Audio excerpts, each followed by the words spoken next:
तो स्टार्ट हो जाता है भाई हमारा इम्पेयरमेंट ऑफ एसेट्स। ठीक है, इम्पेयरमेंट क्या होता है?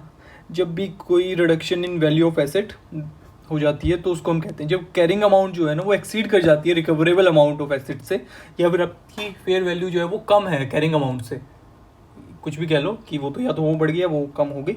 The excess of carrying amount over recoverable amount of asset is called impairment loss.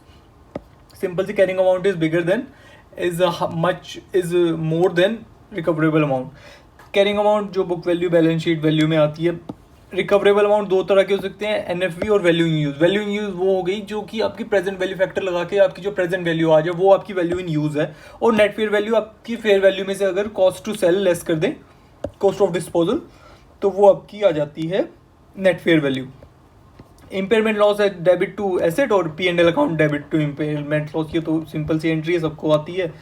इसके लिए ये कैरिंग अमाउंट ऑफ एसेट 10,000 ये है, 5 साल ये है। अब इसमें ना जो हायर होता है हम उसको ले लेते हैं अपना एनआरवी बोले तो मतलब फेयर वैल्यू, रिकवरेबल अमाउंट कह ले, या फिर रिकवरेबल अमाउंट और कैरिंग वैल्यू, इनमें से जो बड़ा होता है जो उसके अकॉर्डिंगली अगर वो रिकवरेबल अमाउंट जो है वो कम है तो हम डाउनवर्ड रिवैल्यूएशन करते हैं। ये वाला कंसेप्ट है बस ये। ठीक है, वैल्यू इन यूज इससे निकल जाती है। सेल्वेज वैल्यू को भी हम एक कैश इनफ्लो की तरह ट्रीट करते हैं, क्योंकि मतलब उस पर भी हम प्रेजेंट वैल्यू फैक्टर लगाते हैं, क्योंकि वो भी एक कैश इनफ्लो है। लगा भी रखा होगा देख, 590.621। ठीक है, ये दोनों पे 0.621 है ना, 5th ईयर पे, और सेल्वेज वैल्यू भी उसी साल मिलेगी। ठीक है, नेट फेयर वैल्यू कितनी आ गई? 7,000। वैल्यू इन यूज आ गई 9867। दोनों में से कौन सा लूंगा? 9867 लूंगा ना। अब इसको कंपेयर किससे करना है? कैरिंग अमाउंट से। 10,000 कैरिंग अमाउंट है, 961 इम्पेयरमेंट लॉस हो गया जी 133 का। सिंपल चीजें हैं। तो ठीक है, उसके बाद में जब डेप्रिसिएशन लगेगा, ये बड़ा इंपॉर्टेंट पॉइंट है कि उसके बाद में डेप्रिसिएशन लगाना पड़ता है नेक्स्ट रिवैल्यूएशन के बाद, नेक्स्ट रिवैल्यूएशन से पहले। 20x3 पे तेरी कैरिंग अमाउंट चेंज हो गई, ठीक है, x4 पे जब जाएगा तो इसमें कुछ डिडक्शन तो करेगा ना इस वाली में, तो ये रिवाइज कैरिंग अमाउंट हो जाती है।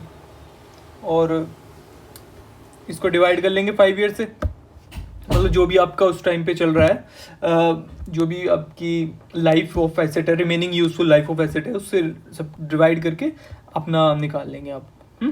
ठीक है, थर्ड क्वेश्चन इस पे बेस था, कोई ऐसा उसमें खास नहीं है, तो वही सेम उसी बेस पे इसी पर है। ऐसे आगे अमाउंट डेप्रिसिएशन एक अलग बात है, वो करना पड़ेगा। 8 से डिवाइड किया तो 3 साल का कितना होगा? 20,000 माइनस 500, ये सेल्वेज वैल्यू थी ना 500 रुपये। 8 से डिवाइड किया तो 3 साल का कितना डेप्रिशिएशन होगा? इतना होगा जी। WDV आ गई, इतनी आ गई, इससे कंपेयर कर लो। रिकवरेबल अमाउंट 10,000, 2,687 आपका वो हो जाएगा। फिर जो 2,000 अब हमारी क्या रहेगी रिकवरेबल, वो 10,000 रहेगी ना। 10,000 में से दोबारा साल्वेज वैल्यू जरूर डिडक्ट करनी हो चाहिए। साल्वेज वैल्यू में दिक्कत हो जाती है बस। क्वेश्चन नंबर 5 था ये यहाँ पे नहीं है, ये क्वेश्चन नंबर 5 उसके अंदर था। इसके बाद में कंसेप्ट 2 बता के क्वेश्चन नंबर 6 था ना। क्वेश्चन नंबर जो 5 था ना वो तेरे लास्ट में था, ये रहे ना। यहाँ पे ये क्वेश्चन नंबर 5 थी, कहाँ पर थे? एक्स्ट्रा प्रैक्टिकल क्वेश्चंस के अंदर तेरे को 5 था। कुछ नहीं कह रहा था, बल्कि बहुत कुछ कह रहा था। क्वेश्चन ये वाला, 100 करोड़ उसकी कॉस्ट है, मशीनरी यूजफुल लाइफ है। देखते हो सिंपली बता देता हूँ इसके अंदर क्या है पहले तो, उसके बाद में क्वेश्चन कराते हैं।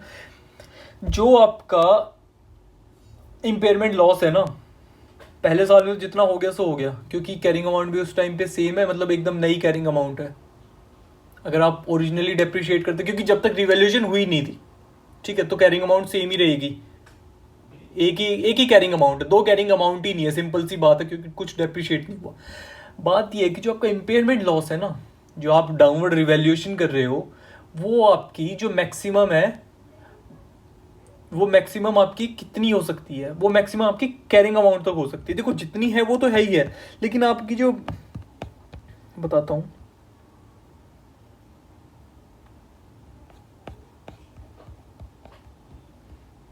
इसके ऊपर बेस क्वेश्चन है। 5th तो चलो सिंपल है, 5th तो पहले मैं बता देता हूँ कैसे है। देख 70 करोड़ उसमें दे रखी थी net fair value, value in use हमने निकाल ली 75.29, तो बड़ा ही कौन सी होगी? 75.29। तो अब इसको कंपेयर करेंगे। कंपेयर कैसे करेगा? पहले उसके बराबर तो ले आओ उसको, जो तेरी कैरिंग अमाउंट है। अच्छा हाँ ठीक बात है, डेप्रिशिएशन करके 80 करोड़ आ गई ना। 80 करोड़ लेस 75.29, 4.71 करोड़ का तेरे को क्या हो गया, इम्पेयरमेंट लॉस हो गया। तो 75.29। अब जो नेक्स्ट डेप्रिसिएशन होगा वो 4 साल पे होगा, क्योंकि 1 साल उसकी यूज़फुल लाइफ ख़त्म हो गई है। ठीक है, ठीक है। फिर आ जाता है हमारा रिवर्सल ऑफ इम्पेयरमेंट लॉस, जो मैं कंसेप्ट बताने वाला था। ये क्वेश्चन नंबर 6 में अप्लाई होगा वैसे, ठीक है। 5th में ऐसा कुछ इतना खास था नहीं। कॉस्ट ऑफ एसेट 10,000 दे रखी है, एस्टिमेटेड 10 साल है, रिकवरेबल अमाउंट 7,000 है, और रिकवरेबल अमाउंट रेट मतलब 2 बार इसका इंडिकेशन है कि आपको 2 बार अपनी फेयर वैल्यू कंप्यूट करनी है इस एसेट की। कॉस्ट चल रही थी 10,000, 10 साल यूजफुल लाइफ है, तो हर साल 1,000 से डेप्रिशिएट होगी एसेट, ठीक है। तो कितनी कॉस्ट आ गई यहाँ पर, 9,000 at the end of first year. और रिकवरेबल अमाउंट कितनी है, 7,000। तो इम्पेयरमेंट कितने से हो गया, 2,000 से, ठीक है। फिर जो 19-20 पे आ गए हम, 19-20 में जब जाना है, अभी क्या चल रही है, 31/3/18 को तो 7,000 हो गई ना। 31/3/19 को कितनी हो जाएगी, डेप्रिशिएट कर दो 7,000। पहले 1 साल निकल गया, हाँ 1 साल ही निकला है ना अभी, तो 9 साल की और बचती है। 7,000 डिवाइड बाई 9, 1 साल का डेप्रिशिएशन आ जाएगा। मल्टीप्लाई फिर 2 कर दो तो 2 साल का डेप्रिशिएशन आ जाएगा, ठीक है। ये अमाउंट होगी हमारी आफ्टर 3 ईयर्स, और पिछली रिवैल्यूएशन से 2 साल बाद की, पिछले रिवैल्यूएशन से 2 साल बाद की, और जिस दिन से खरीदी है उस दिन से इसके 3 साल खत्म हो गए। कितनी हो गई, उसको डेप्रिशिएट करने के बाद में कैरिंग अमाउंट एट 5,444। और हमारी बुक्स में कितनी है अब, मतलब जो असल में अब चल रही है फेयर वैल्यू मार्केट में, वो है 9,000। अच्छा, कैरिंग अमाउंट फिर तो ज़्यादा हो रही है ना, हाँ ज़्यादा हो रही है। तो जो रिवर्स करेंगे, अब वापस करनी है हमें। अगर यार पहले तेरा डाउनवर्ड रिवैल्यूएशन हुआ, ठीक है, वो तूने कर लिया, 9,000 थी, रिकवरेबल 7,000 चल रही थी भाई, ठीक है, 2,000 हमने इम्पेयरमेंट लॉस लिख दिया। अब आ जाती है रिवर्सल की बात। तो रिवर्सल मैक्सिमम कितना कर सकते हैं हम, जो मैक्सिमम रिवर्सल कर सकते हैं, अगर ये कभी इसमें रिवैल्यूएशन हुई ना होती, जो ओरिजिनल कैरिंग अमाउंट है ना वो कंप्यूट करनी पड़ेगी, उससे हम ये वाली जो ओरिजिनल है और जो एट प्रेजेंट है, present carrying amount and original carrying amount का डिफरेंस लेंगे, वो आपका मैक्सिमम रिवर्सल हो सकता है इम्पेयरमेंट लॉस का, ठीक है। ये रहा, और जो बाकी बच गया वो चला जाएगा रिवैल्यूएशन रिजर्व में। कायदे से जाना तो पूरे का पूरा चाहिए, जो यूजुअली हम करते हैं। अगर ये सिचुएशन ना हो पहले, अगर आपका डाउनवर्ड रिवैल्यूएशन ना हो रहा हो, तो हम पूरे का पूरा उसी में डाल देते हैं। लेकिन ये पहले इम्पेयरमेंट लॉस है, ये P&L से हम राइट ऑफ कर देते हैं, तो हमने पहले ही अपने P&L को इतना गिरा दिया, तो उसको बराबर तो करना पड़ेगा, क्योंकि नेक्स्ट ईयर में भाई हमारी वैल्यू बढ़ गई हमारे एसेट की। अच्छा, तो यहाँ पे कंपेयर किससे किया हमने, टोटल एप्रिसिएशन देख लिया ना, अमाउंट निकल गई 5,400 लेस 9,000, इतनी आ गई। अब ये जो है 7,000, इसको कंपेयर किससे करेंगे, 5,444 से, तो कितनी आ गई, 1,556। ये 7,000 यहाँ पे तो इसलिए ले ली क्योंकि इससे पहले जो हुई थी ना, क्योंकि इतना ही वो उसका बन रहा था। 3 साल अगर इस पर डेप्रिशिएट करोगे, 1/4/18 को, 1/4/17 को चीज़ें स्टार्ट हुई थी, और हम खड़े हैं 31/3/20 को। ये वाली अमाउंट नहीं है 7,000 जो आई है, ये वाली अमाउंट नहीं है। ये जो हमारी 7,000 अमाउंट आई है, इसको लिख के बता देता हूँ, ये आई है आपकी 10,000 थी ना स्टार्टिंग में, 10,000 डिवाइडेड बाई 10, तो 1,000 हर साल लेस हो रही थी। एक के इस साल होगी, एक के इस साल होगी, एक के इस साल हो गई, 3,000 लेस हो गई। तो अब फाइनल अमाउंट कितनी आ गई, फर्स्ट ईयर में ये, सेकेंड ईयर में ये, थर्ड ईयर में ये, तो हम खड़े हैं 4th ईयर के बिगिनिंग में। हाँ 31/3/20 को खड़े हैं ना, स्टार्ट कब हुआ था, 17 को, तो ये 18 का हो गया, ये 19 की होगी, ये 20 की होगी, और हम 1/4/20 को खड़े हैं, तो 7,000 आ गई ये वाली अमाउंट, ठीक है। उसमें से हमने मैक्स ये कर दिया, तो हमारा मैक्सिमम रिवर्सल जो हमें अलाउड है वो इतना है, और बाकी की अमाउंट को हम भेज देंगे रिवैल्यूएशन रिजर्व में, मतलब P&L से 1,556 रिवर्स कर देंगे, और बाकी रिवैल्यूएशन रिजर्व में चला ही जाएगा 2,000 रुपये का। ठीक ठीक ठीक ठीक। अब वो 5th क्वेश्चन के बेस पे मतलब जो ऊपर वाला क्वेश्चन है जो हमने अभी एग्जांपल किया उसके बेस पर फिर से करना है इम्पेयरमेंट लॉस और उसका reversal if depreciation to be charge at the rate of 10% per annum. Cost of asset आ गई 10,000 1,000 आ गई। इसमें सिर्फ इसने ये बोला है कि 10% के रेट से चल रहा है वो डेप्रिसिएशन, मतलब WDV मेथड लगाया जा रहा है। ठीक है 9,000 हो गया, ये तो सिंपल आ जाएगी इम्पेयरमेंट लॉस, पहली वाली तो सेम रहनी है जो सेकंड वाली है।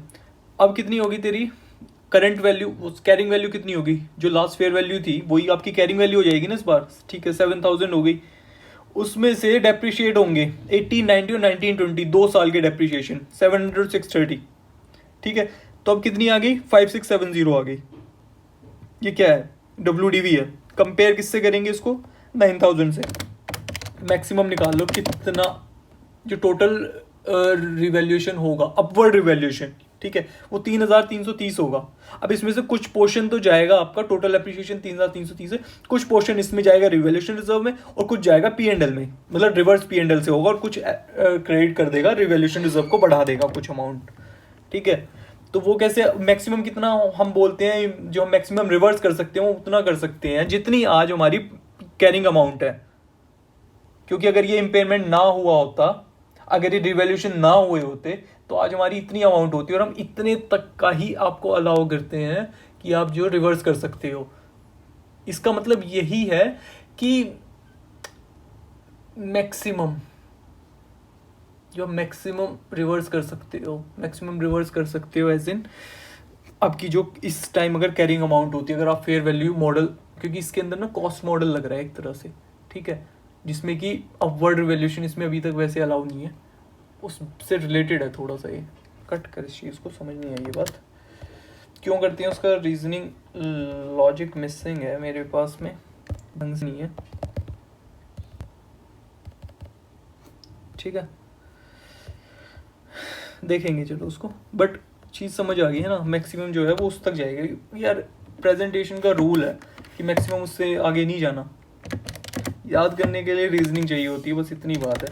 10,000 में से 10%, 10%, 10%, 3 साल कर दिया 7,290। आज मेरी 1/4 मतलब चौथे साल के बिगिनिंग में मैं खड़ा हूँ तो मेरी 7,290 है। ओके और मेरी WDV आज कितनी है। तो अब जो मुझे कंपेयर करना है ना, इससे करना है, रिकवरेबल अमाउंट से नहीं करना, जो NRV उससे नहीं करना, जो मेरी ओरिजिनल कैरिंग अमाउंट है उससे कंपेयर करूँगा, तब देखूंगा लेस 7290। अच्छा तो जो मैं अपनी बढ़ा सकता हूँ वो इस एक्सटेंट तक बढ़ा सकता हूँ जो मेरी ओरिजिनल कैरिंग अमाउंट है। तो 1620 मेरा रिवर्स कर दूंगा। ठीक है जिससे कि मेरी ये मैक्सिमम उसी पे आ जाए, उसी पे क्या आ जाए, जो इसका सिंपल सा इतना रूल है यार, जो तुम्हारी एक्स्ट्रा तुमने बनाया है ना उसको देखो रिवैल्यूएशन रिजर्व में डालो, जो तुम्हारा असल में बनता है। अगर तुमने अभी के अभी ही एक बार तुमने रिवैल्यूएशन किया होता तो आज तुम्हारी सिर्फ 1,710 रुपये तुम्हारे जाने थे रिवैल्यूएशन रिजर्व में, लेकिन तुमने 2-3 बार कर लिया रिवैल्यूएशन इससे पहले, उसकी वजह से P&L के अंदर काफ़ी अमाउंट जा चुकी है। तो अगर तुम पूरा मैं बोल दूँ रिवैल्यूएशन रिजर्व में डाल दो तो वो तो सही नहीं है, क्योंकि हमने तो बोला नहीं है कि तुम हर बार रिवैल्यूएशन करते रहो, तुम बनाते जा रहे हो, उससे तुम अपना प्रॉफिट घटाते जा रहे थे। तो ये तो एक तरह से तुम्हें फ़ायदा किया जा रहा है कंपनीज को कि तुम इसको P&L के अंदर डाल लो और अपना प्रॉफिट दोबारा से बढ़ा लो जितना तुम्हारा है, और जो एक्स्ट्रा बढ़ गया वो तो हम रिवैल्यूएशन रिजर्व में डाल ही देंगे। जो पहले कम हो गया ना तुम्हारा, पिछले सालों का, कई सालों का तुम्हारा प्रॉफिट कम हो गया होगा P&L में, तो उसको वापस उतना कर लो, उसको पार पे ले आओ। इसीलिए ये बोला जाता है कि मैक्सिमम जो रिवर्सल अलाउड है वो ओरिजिनल कैरिंग अमाउंट के बराबर है। तो हम original carrying amount versus present carrying amount, जो प्रेजेंट WDV चल रही है, मतलब with the involvement of fair value जो पहले हो चुकी है, रिवैल्यूएशन के फैक्टर इन्वॉल्व होने के बाद में जो बचता है इनके पास वो 5670 है। इसको 9,000 से कंपेयर कर लेंगे तो हमारा मैक्सिमम आ जाएगा, मैक्सिमम अलाउड रिवर्सल, और उसमें टोटल मैक्सिमम रिवर्सल अलाउड है इतना हो गया 7,290 हो गया ओरिजिनल वर्सेस जो प्रेजेंट कैरिंग अमाउंट है। ठीक है 620 और इसमें से 3,320 में से 120 माइनस करेंगे तो रिवैल्यूएशन 1,710 हो गया। ठीक है रिवर्सल कर देंगे और जो बचा हुआ है वो 1,620 उसमें डाल देंगे। किस में डाल देंगे, रिवैल्यूएशन रिजर्व में 1,710 डालेंगे ना। हाँ ठीक है अगर recoverable amount increase subsequently after impairment of asset, तो then we can reverse the impairment loss which was previously return of the following journal entry shall be recorded if recoverable amount increases. अच्छा, वही recoverable amount अगर बढ़ जाती है तो हम क्या करेंगे आफ्टर इम्पेयरमेंट के, तो वही बता रखा है। ठीक है, एक्सीड ये सब इसकी एंट्रीज बता रखी हैं कैसे होंगी। क्वेश्चन नंबर 6 है, ये थोड़ा इंपॉर्टेंट क्वेश्चन है, बस वो ये कि उसमें पिछले क्वेश्चन 5 का रेफरेंस लेके है, जो अभी तक सेम कंसेप्ट पढ़ा है ना उसी के बेस पे है यार। 75.29 पीछे वाले क्वेश्चन से अमाउंट आ गई थी, ठीक है, उसके ऊपर हमने डेप्रिशिएट किया, वो 4 साल के आगे उसकी बचती है ना, 5 साल टोटल थी, 1 साल बाद डेप्रिशिएशन के बाद उसकी कैरिंग अमाउंट ये आ गई थी 75.29, तो उसमें से हमने 4 साल के अकॉर्डिंग डेप्रिशिएट कर दिया पहले साल 18.83, अमाउंट आ गई 56.46। रिकवरेबल अमाउंट कितनी होगी 67.84, ओरिजिनल कैरिंग अमाउंट 100 माइनस 5/2 कितना हो गया 100 डिवाइडेड विद 5 इंटू 2 40, तो ओरिजिनल कैरिंग अमाउंट 60 होगी। कंपेयर किससे करेंगे, original carrying amount versus present carrying amount 56.46 60, तो मतलब इतना हमें मैक्सिमम रिवर्स अलाउड होगा कि हम 60 पे उसको वापस ला सकें, बस इतना, और बाकी रिवैल्यूएशन रिजर्व में डाल देंगे। ठीक है, 3.54 तो हमें उसमें करना है, P&L से करना है, और 11.38 टोटल था, उसमें 3.54 माइनस कर दो तो 7.84 से हमारा रिवैल्यूएशन रिजर्व में ट्रांसफर हो जाएगी अमाउंट। क्वेश्चन 7 थोड़ा ठीक सा था, बस उसी रेफरेंस में कि यार आपको ना मतलब 7 छोड़ 6 ज़्यादा सही था, देख लेना इसको, 7 भी ऐसा ही है, उसी पे बेस्ड है, कुछ अलग नहीं है ज़्यादा। Calculation of impairment loss and it's treatment, ये तो बड़ा सिंपल क्वेश्चन था 14, तो इसमें पहले से अमाउंट दे रखी थी आपको, 27.30 से कंपेयर कर दिया रिवैल्यूएशन अमाउंट को, रिकवरेबल अमाउंट को, रिवैल्यूएशन ये रिकवरेबल अमाउंट है, और जो 15.30 था वो आपका मैक्सिमम अब वो हो गया ना, क्या बोलते हैं उसको, मैक्सिमम अलाउड नहीं टोटल एप्रिसिएशन हो गया, ये टोटल एप्रिसिएशन जो हो गया आपका वो कितने का हो गया 14 का हो गया टोटल एप्रिसिएशन, यार नाम सही है ना इसका, ये लिख लें। ठीक है, अब इसमें से पूरा तो अलाउड है नहीं रिवर्स करना। ओके, कंपनी हैज ऑलरेडी, यहाँ पे ये है कि उसके पास में पहले से रिवैल्यूएशन रिजर्व था 14 lakhs का, due to which we cannot set off total I loss against P&L। देख, ऐसी भी सिचुएशन हो सकती है कि पहले आपका अपवर्ड रिवैल्यूएशन रहा है, उसकी वजह से आपने रिवैल्यूएशन रिजर्व क्रिएट कर दिया होगा। ठीक है, तो जो क्रिएट कर दिया ना उसमें से अमाउंट निकालेंगे हम, उसको डेबिट करेंगे रिवैल्यूएशन रिजर्व को 14 से, मैक्सिमम 15.30 और P&L में 1.30, मतलब केस उल्टा हो जाएगा, रिवर्स हो जाएगा। अगर पहले आपका अपवर्ड रिवैल्यूएशन हो गया और फिर डाउनवर्ड हुआ ना, तो ये वो वाली सिचुएशन है। आउट ऑफ स्कोप जो है वो इसमें बता रखे हैं, इन्वेंट्रीज पे ये सब लगेगा नहीं, क्योंकि उसमें कॉस्ट और NR भी लगता है, कंस्ट्रक्शन कॉन्ट्रैक्ट पे नहीं लगेगा, इन्वेस्टमेंट हेल्थ फॉर रिटायरमेंट पे नहीं लगेगा, AS12 पे नहीं लगेगा, डेफर्ड टैक्स एसेट्स पे, बायोलॉजिकल एसेट्स पे भी नहीं लगेगा, फाइनेंशियल इंस्ट्रूमेंट्स पे भी नहीं लगेगा, सब्सिडरी जॉइंट वेंचर एसोसिएट इन पे लग जाएगा ये। ठीक है, नॉन करंट एसेट्स और ये सब। ओके।